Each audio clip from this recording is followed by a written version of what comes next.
Hi friends, स्वागत है आपका एक बार फिर इस यूपीएससी के सफर में। जो लोग छंछोर तैयारी में लगे हैं, फिर लगने जा रहे हैं, मैं इनका बेहद हार्दिक स्वागत करता हूँ। मेरी तरफ से लास्ट मोटिवेशन है, इसके बाद मैं कुछ दिनों के लिए लॉग ऑफ होने वाला हूँ because I am also stuck with my time table. और मेरी भी अच्छे से लगने वाली है और डेफिनेटली मुझे भी अपने बारे में थोड़ा बहुत सोचना पड़ेगा गाइस, बिकॉज एक यूट्यूबर की ज़िंदगी एक अलग होती है और एक ऐसे IAS ऑफिसर की लाइफ बहुत अलग होती है इन फ्यूचर में।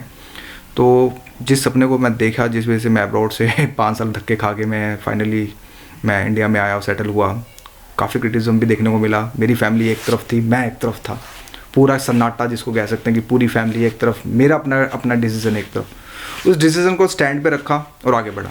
स्टार्टिंग में क्रिटिसिज्म मिला फैमिली वालों को, जब जैसे जैसे प्रिम्स क्रैक किया और लोगों को लगा कि हाँ कुछ सीरियसनेस है बंदे में, कुछ कर सकता है, तो उसके बाद मैं आगे आया। मैंने कोई कोचिंग नहीं ली दोस्तों, मैं भी जैसे आप लोगों की तरह धक्के खाता था, दैट्स ऑल। और जो धक्कों ने सिखाया, जैसे वहाँ पे मैंने ओवरऑल जो भी मेरे 200+ वीडियोस मैंने उसमें शेयर किया। हो सकता है मेरा मोटिवेशन का तरीका अलग हो सकता है मेरी चीज़ें अलग हों, मेरी अपनी सोच है, हर किसी के अपने पर्सनल व्यूज़ होते हैं, जैसे लाइक द हिंदू न्यूज़पेपर। जाते जाते मैं चुपचाप भी नहीं जाना चाहता, जैसे आप लोगों को ये बताना चाहता हूँ कि यस, लाइफ आने वाले टाइम में मेरी भी बहुत टफ होने वाली है। मैं ये नहीं बोलूँगा, क्या पता मेरी लग भी जाए अच्छे से, बट खैर जो भी होगा I will accept it myself. जो भी गलतियाँ होंगी मेरे से, मैं उस चीज़ को एक्सेप्ट करूँगा। जो भी कमियाँ होंगी उनको मैं अगेन इम्प्रूव करता रहूँगा। ये तो था खैर मेरी तरफ से अपना लाइफ का फंडा। लेकिन आपको जाते जाते मैं अपनी तरफ से जैसे यहाँ पे ये बोल के जाऊँगा कि मेरे अपने स्टाइल में कुछ PPT चलेगी, कुछ 10 से 12 मिनट की वीडियो हो सकती है ये, ताकि आप लोगों को हमेशा मैं एक फ़िलॉसफी से रूबरू कराया और साइड टू साइड ये भी बताने की कोशिश करी कि 1 रुपये में IAS की कोचिंग का ये फंडा जो है ये प्रूफ होगा। इसकी डेडलाइन मैं दे देता हूँ दोस्तों कि ये 3 साल के अंदर डेफिनेटली मैं आपके समक्ष आगे लेके आऊँगा। क्या है इसके पीछे फ़िलॉसफी, सब कुछ सभी को पता है, विद नो कंडीशन अप्लाई।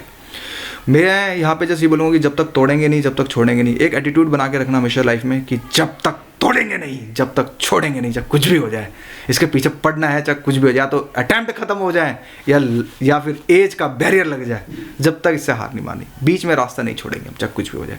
ये video specially for the UPSC, PCS, SSC, bank PO, any kind of government exam, even the private exam, जो बंदे लाइफ में मोटिवेट होना चाहते हैं, तो ये वीडियो ठीक ठाक रहेगी, देख लीजिएगा।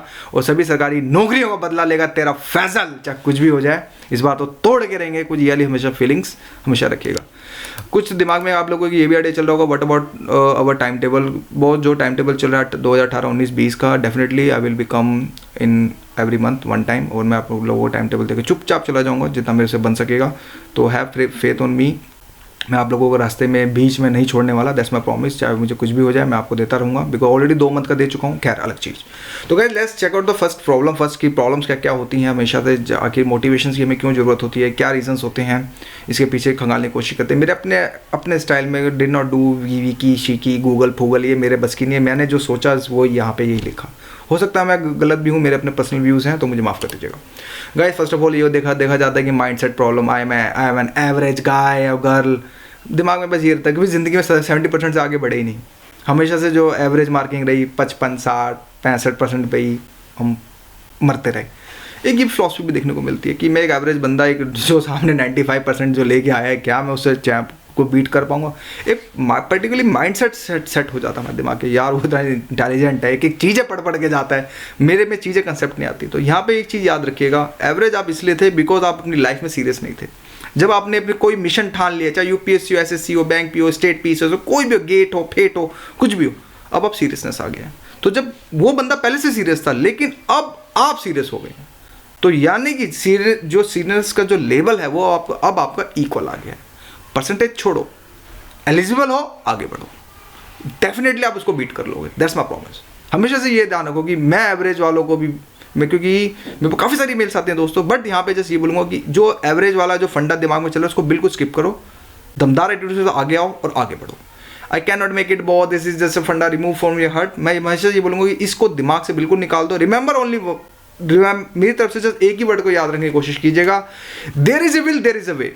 जहाँ चाहे वहाँ रहा है, दैट्स इट, और कुछ नहीं दोस्तों। जहाँ पे चाहे वहाँ पे रहा है। अगर जिस चीज़ को ठान लोगे ना, कोई माई का लाल आपको नहीं पीछा कर सकता, आपको बीट नहीं कर पाएगा, दैट्स माय प्रॉमिस।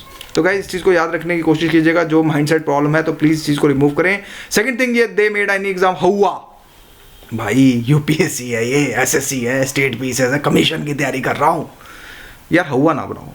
इस जस्ट एग्जाम, जब आप एग्जाम को एग्जाम की तरह लोगे ना, चीज़ें ईजी लगने लग जाती हैं। Exam, let's have a small example. 10th में हम लोग 10th और 12th के बोर्ड दिए हुआ था, बट जब एग्ज़ाम दे के जब निकलते थे कुछ नहीं है, इट्स जस्ट एग्ज़ाम, ये खुद ही बोलते थे अपने आप से, ये होता था अगर दोस्तों। तो इस वजह से किसी चीज़ को हुआ ना बनाओ, सो टफ ये बोलने की ज़रूरत नहीं है, इस वजह से एग्ज़ाम मुझे क्रैक करना है। हमेशा से ये रखो कि यहाँ तो टैलेंट की रेस लगी है, कूट कूट के टैलेंट भरा पड़ा है एस्पिरेंट्स में। तो इस तरह से नहीं गाइस, अब आपका जो सीरियसली लेवल है वो इंक्रीज हो चुका है, तो डेफिनेटली आप बीट कर सकते हो। तो टोटली डीमोटिवेट नहीं होने की ज़रूरत है, आगे बढ़ो, क्योंकि आप में वो चीज़ है जो शायद किसी में ना हो। Overloaded target, overloaded in the sense अपन तो यूपीएससी पीछे सारे एग्जाम दे डालेगा तेरा फैसल, इस तरह की फिलॉसफी भी ना रखो। तोड़ने का है, देने का नहीं है, तोड़ के लेने का है पर देने का नहीं है। यानी कि जब कोई भी आप एक फॉर्म भरें, बस ये सोचे ये मेरा आखिरी फॉर्म है, इसके बाद सिलेक्शन है। जब तक ये एटीट्यूड नहीं रहेगा ना, कुछ नहीं कि हाँ मैं यूपीएससी भी देता हूँ, पीसीएस देता हूँ, स्टेट पीसीएस भी देता हूँ, एसएससी, बैंक पीओ, फॉर्म दिए जा रहे हो, डिस्ट्रैक्शन हो रही हैं, कभी किसी का टाइम टेबल बीट नहीं हो पा रहा, क्वेश्चन पेपर नहीं समझ आ रहा, इस वजह से ओवरलोडेड टारगेट ना हो, उतना रखें जितना आप एडजस्ट कर पाएँ, बाकी सब छोड़ो। जिसमें आपको यहाँ पे ये बोलूँगा अगेन गाइस, मैं जस्ट यहाँ पे ये बोलूँगा कि अगर लेट सपोज किसी बंदे ने यूपीएससी पीसीएस और एसएससी तीनों का टारगेट ले लिया, अच्छी बात है, अगर आप क्रैक कर सकते हो ले लो, मैं ये नहीं बोलूँगा, लेकिन ओवरलोडेड नहीं होना। जहाँ आपको लगे यार मेरे बस की नहीं है, तो एटलीस्ट रिमूव उतना ही एडजस्ट करो जितना आप ले सकते हो, बिकॉज कहीं ऐसा ना हो आधे रास्ते से लेट सपोज किसी बंदे ने यूपीएससी की तैयारी करी, फिर बाद में side to side PCS, state PCS की तैयारी करने लग गया, एसएससी की तैयारी करने लग गया, वो कंफ्यूज हो गया। अब वो सोचेगा नहीं यार यूपीएससी बाद में देंगे, पहले पीसीएस और एसएससी दे लेते, पहले अपने गवर्नमेंट जॉब ले लें। तो इस तरह से भी मत सोचिएगा। रीज़न ये है क्योंकि अगर आपने पीछे से आ गए तो गाइज आपको आधा रास्ता तय करना पड़ेगा अगेन पीछे आने के लिए भी, तो क्यों ना इसी आधे रास्ते को पूरा कर दिया जाए।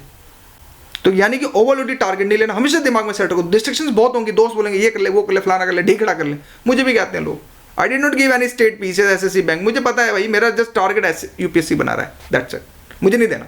दुनिया बोलती है बोलने दो, मैं अपने डिसीजन से स्टिक हूँ, गलती होगी मेरी होगी, मैं आप इस चीज़ को एक्सेप्ट करूँगा, दैट्स इट। तो यानी कि इस चीज़ को याद रखें कि आधा रास्ता नहीं छोड़ना, अगर आधा रास्ता चल पड़े हो तो उसको हमेशा से आगे लेने की कोशिश करो। Again stuck with any issue with around you. अब यार ये इश्यूज चलते रहते हैं, किसी के कुछ झगड़े, किसी के कुछ इश्यूज, मतलब कि ना आदमी स्टडी कम इश्यूज में घुसा रहता है। पॉलिटिक्स, अपनी अपनी पॉलिटिक्स भी होती है फ्रेंड्स की जो ग्रुप में स्टडी करते हैं, तो उन इश्यूज को ख़त्म करो, stick with your books everything. जब भी बुक्स हो या फिर किसी फैमिली इशू, फ्रेंड हो, जॉब हो, बोलो भाई मेरे बस की नहीं है, इन इश्यूज़ को अपने पास रख, मुझे अभी जस्ट गवर्नमेंट एग्जाम क्रैक करना है, कुछ भी हो जाए, अपना set a target and hit the goal जिसको कहते हैं, उसको बना के रखो, और दैट्स माई प्रॉमिस, कोई बंदा आपको स्टॉप नहीं करेगा।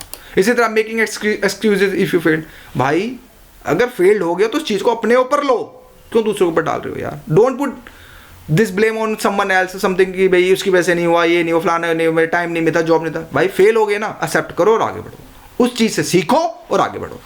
कोई नहीं, गलती हुई, फेल हुए, यानी कि जो भी चीता होता है वो हमेशा ज़िंदगी में हारता नहीं है, इस चीज़ को याद रखें, सीखता ही है, हारेगा नहीं, फेल तो नहीं हो गए, दैट्स माई प्रॉमिस।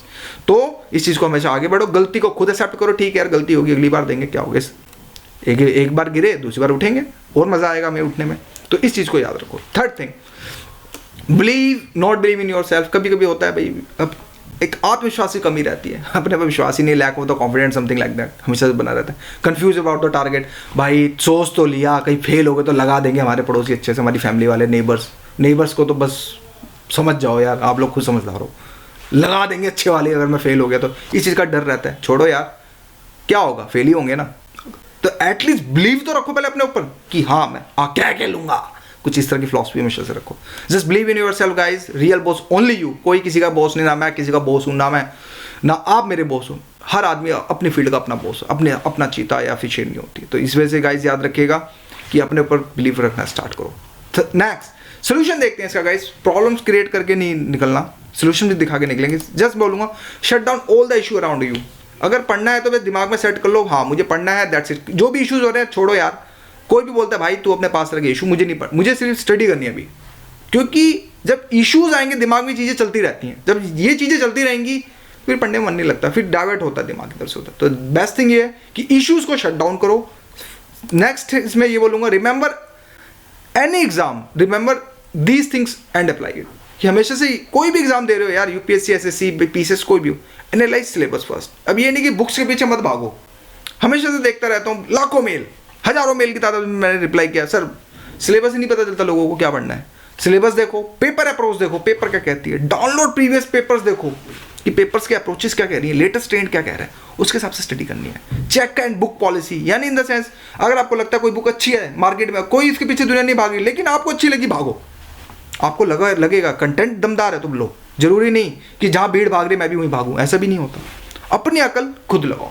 यहाँ पे मैं आपको जस्ट दोस्तों यही बोलूँगा, सेट टू सेट और अप्लाई दिस फंडा in your life. HSD fundas, hard work, smart work and discipline, ये 3 फिलॉसफी पूरी की पूरी मेरी अभी तक की जो 200 वीडियो का निचोड़ यही है कि स्मार्ट वर्क, हार्ड वर्क और डिसिप्लिन को पकड़ के बैठो। ये नहीं कि हार्ड वर्क कर लिया स्मार्ट वर्क छोड़ दिया, डिसिप्लिन छोड़ दिया, नहीं। ये नहीं कि स्मार्ट वर्क कर लिया हार्ड वर्क नहीं किया, डिसिप्लिन कर लिया, नहीं। इन तीनों का कोई भी मिसबैलेंस होगा, कोई भी चीज़ आपकी लाइफ में नहीं होगी। यानी कि इन चीज़ों का बैलेंस रखना बहुत जरूरी है कि हार्ड वर्क भी करना, स्मार्ट वर्क और discipline, that's it.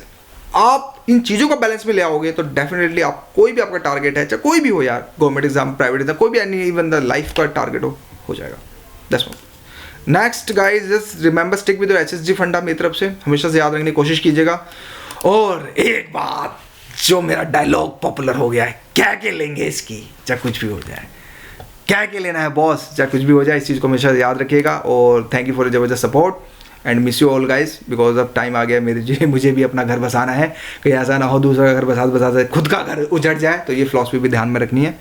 And good luck for your new life. Finally अगर वीडियो के थ्रू अगर आपको समझ आता है तो जिन अप्लाई करेंगे तो डेफिनेटली मैं उन लोगों का आपकी लाइफ के लिए मैं थैंक्स बोलता हूँ। जाते जाते गए दोस्तों जैसे ये बोलूँगा कि thank you for your love and support. Definitely I will miss you all. और मुझे भी थोड़ा सा देखना है अपने बारे में, फिर उसके बाद देखेंगे क्या होगा। तो guys thank you for watching.